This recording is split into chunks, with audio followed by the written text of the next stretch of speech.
النهارده احنا معانا منيو غريب شويه ومعروف قوي شعبيا عندنا في مصر، وهو الكوارع. انا عارف ان احنا كلنا بنعرف نعمل الكوارع، ما فيهاش حاجه صعبه.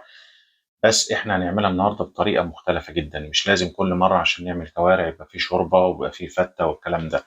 لا، احنا النهارده نعملها بطريقه جديده خالص، واتمنى انها تعجبكم. بس قبل ما نبدا في اعمال الكوارع، اتمنى دعمكم ليا واشتراككم في القناه عشان يوصل لكم كل جديد. يلا نبدا في المنيو مع بعض.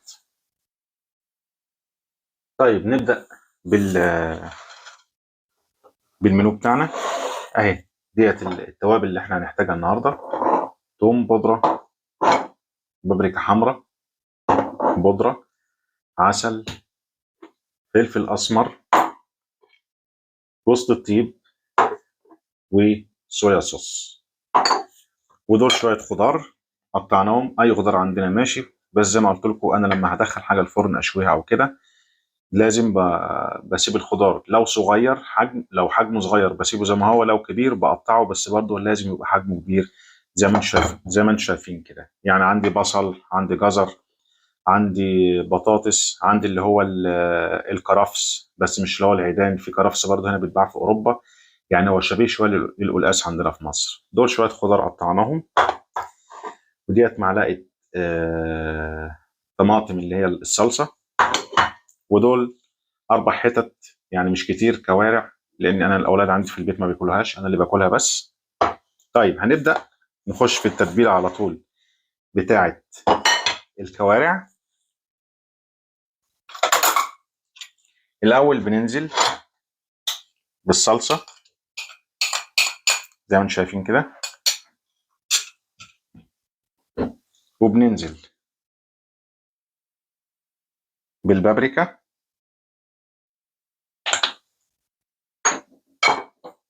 الثوم،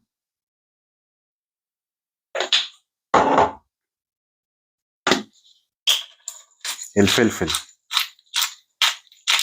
الاسمر،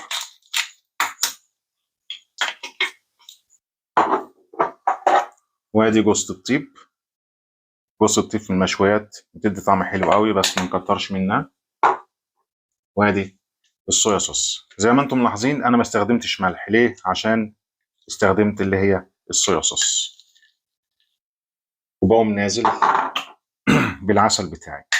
العسل بيبقى حلو في المشويات، بس برضو ما نكترش منه عشان الحاجه ما تبقاش مسكره قوي، وفي نفس الوقت ممكن تتحرق، خلوا بالكم. ماشي. والكلام ده كله بنقوم مدوبينه في بعض كده زي ما انتم شايفين كده اهو.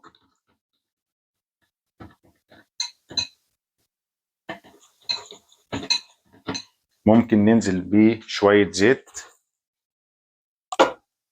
خفاف جدا اهو، زيت زيتون، زيت ذره، اي زيت عادي مفيش مشكله.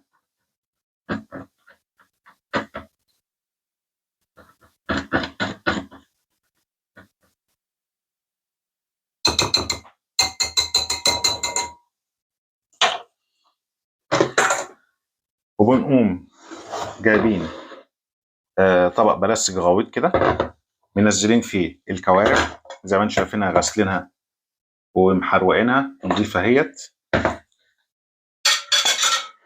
ونازلين بالخضار مع الكوارع، ونازلين بالخلطه اللي احنا عملناها. وزي ما قلت لكم يا جماعه، مش لازم يعني الاكله تبقى تتعمل مره، يعني كل مره بنفس الطريقه. لا، الكوارع ليها طرق كتير جدا بتتعمل بيها اهو. ومقلبين ده كله ببعضه زي ما انتم شايفين كده، الكوارع بالخضار اهو في قلب بعضه، لازم يتقلب كويس اهو اهو.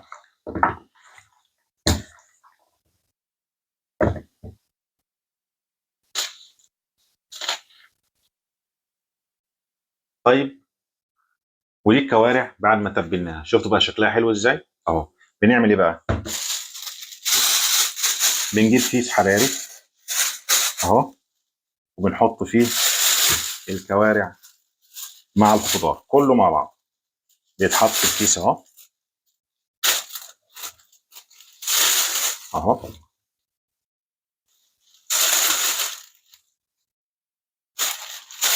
اهم في الاكل ديت يا جماعه، اكله الكوارع ديت اهم فيها التتبيله بتاعتها، اهم حاجه فيها. وبقيه التتبيله بنقوم حاطينها على الخضار والكوارع كده من فوق زي ما انتم شايفين كده اهو. هضطر اخلع الجوانتي ونقوم جايين رابطين الكيس كده. طيب دي كوارع، والكوارع احنا عارفين بتحتاج سوا كتير عشان تستوي كويس، فبعمل ايه؟ بقوم جايب برضو كيس حراري تاني اهو، ومدخل فيه الكيس ده كده عشان الضغط الحراري يبقى كويس مع الكوارع وتستوي كويس اهو.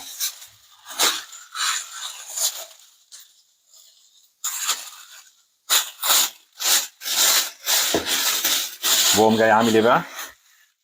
جايب ورقه فوليا زي ما هي كده، واقوم جاي لاففها كده على الكيس. لازم اقفله بحكمه عشان ما يتفتحش مني في الفرن ويبوظ الدنيا اهو.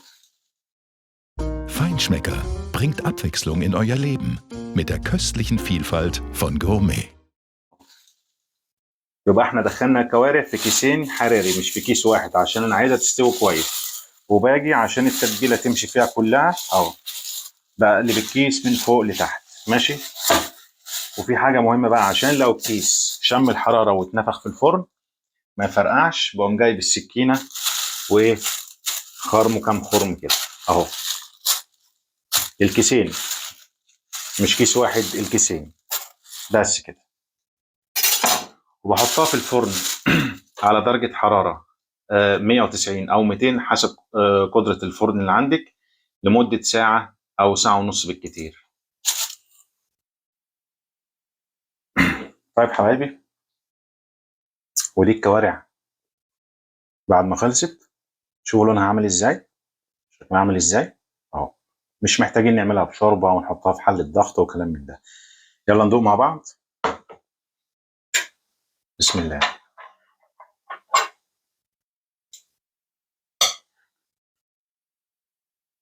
دي كانت البطاطس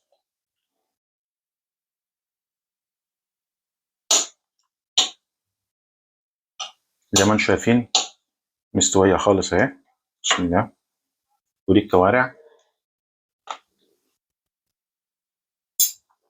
خطيرة بصراحة. وده كان المنيو بتاعنا النهارده. طيب زي ما شفتوا لازم نجدد من اكلنا، مش معناه ان احنا هنعمل كوارع يبقى لازم نحطها في حلة ضغط وشوربة وفتة، لا، ممكن نعملها بطريقة تانية خالص ويبقى طعمها كمان احلى. ويا رب يكون المنيو بتاعنا عجبكم النهارده. ولو عجبكم اتمنى منكم رجاء وليس امرا دعمكم ليا واشتراككم في القناة عشان يوصل لكم كل جديد. واشوفكم في حلقة تانية ان شاء الله. سلام عليكم.